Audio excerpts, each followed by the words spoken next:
Please do not take them as academic options. They are real policy options.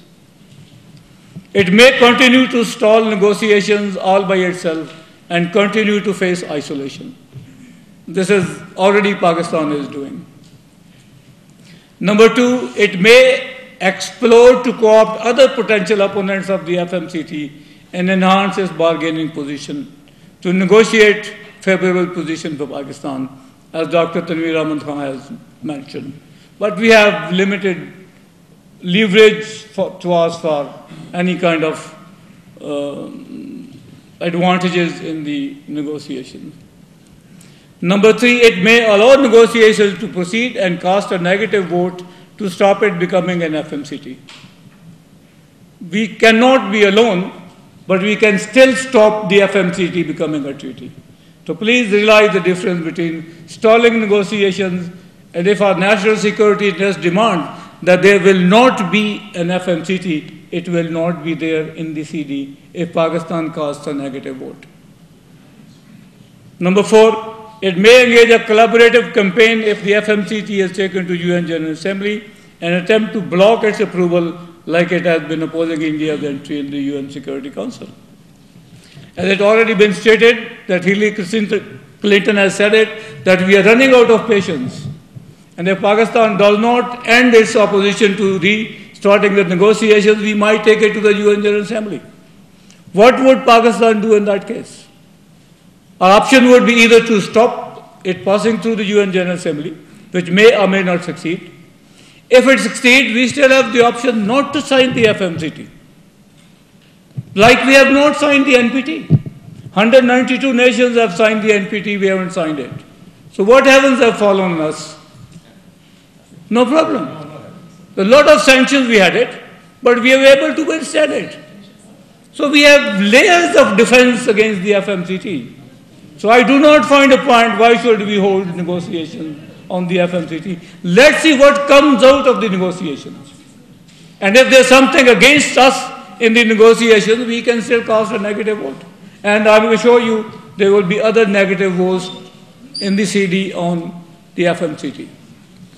Number five, it may not sign the FMCT even if it is passed through the UN General Assembly, bypassing my recommendation. 2 sentences. Pakistan should drop its opposition to resumption of negotiations and work on the remaining options. We have layers of defense even if we drop the restarting of negotiations. And there's no point in standing alone when we do not have 2 determining factors how long we can stand against this isolation. They would either take it to the UN General Assembly and get it passed. Secondly, more negative would be it would be a major damage to CD if the rule of consensus is violated. If they change the rules and consensus is no more required, Pakistan opposing it would have no meanings. So I think we should logically see what are the options available to us, cool-mindedly analyze it and see what it is. There's no point in this rhetoric being repeated again and again and again. We can alone stand against the whole world. Many people in this hall are very good colleagues of mine, very senior students, others. They know my position. I'm not a pro-US person. I'm not a pro-Western person. I'm so well known to be it. So I'm not saying it that to appease the West or to appease the United States, we should continue to stall negotiations. We are getting nothing out of stalling negotiations. And we lose nothing by negotiations to be restarted because of the other options that we have, and we have mentioned that.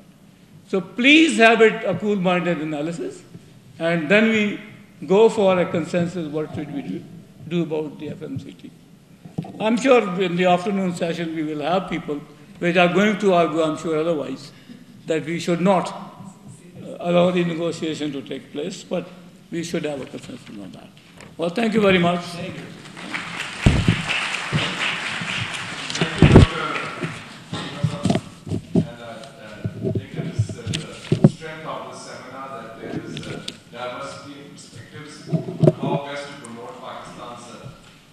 Diplomacy and our national security interest.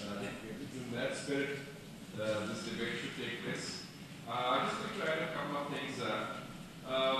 One is that now it seems very clearly that it was a mistake on Pakistan's part not to have opposed the Indo-US nuclear deal. We allowed India a major pass when the US nuclear deal with India in 2005 was a violation of not only the NPT, but also a violation of US laws, the Glenn Amendment and the Samington Amendment. And that is why the US laws had to be changed to accommodate that, because they could not have cooperation between a nuclear weapon state which had not signed the NPT. And so, at the end, this US-India nuclear deal, the focus is not nuclear energy, although that is the stated purpose. The focus was China, because India only has about 4% of its energy needs met through the nuclear sector. So the focus has been containment of China, and that is why in the essence of the deal, you could see that the focus was very strategic. Condi Rice worked very hard on that.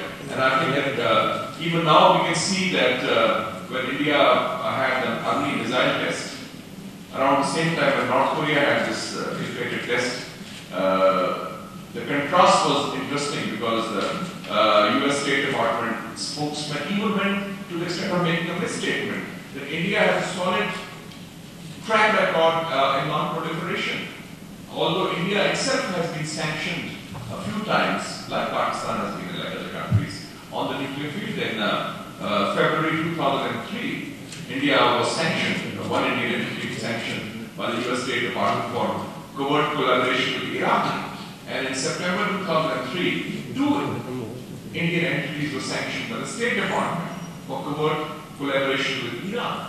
So people do have short memories, and I think it's important to understand the focus of that. I think in this 3 presentations, 3 outstanding presentations, I would say, 3 scholarly and informative presentations, we got a rundown on the basic principles of Pakistan's nuclear program and policies. That the program has been a reaction to India. The program is India specific, and I totally agree with Uma when she said it's nothing to do with religion or anything, it's everything to do with the security of the state in South Asia. So it's in that context, it is specific to India, specific to South Asia. And we have a solid, impeccable track record of promoting nuclear safety standards, nuclear security safeguards, under a very impressive regime, which has a large number of specialists and soldiers guarding this program. So there's no threat to that. And in this regard, this command and control system is also extremely transparent. Another thing I'd like to add is that now there is one nuclear area where with India we have had a very consistent and a good relationship. Because this agreement was signed in 1985. An agreement by India and Pakistan not to attack each other's nuclear installations and to exchange lists of each other's nuclear installations every year on the 1st of January. And this is predates when we went nuclear. Despite the crisis, despite difficulties, this has been followed religiously by both sides. And this is one agreement along with Simla and the Indus Waters Treaty, which has been very strong and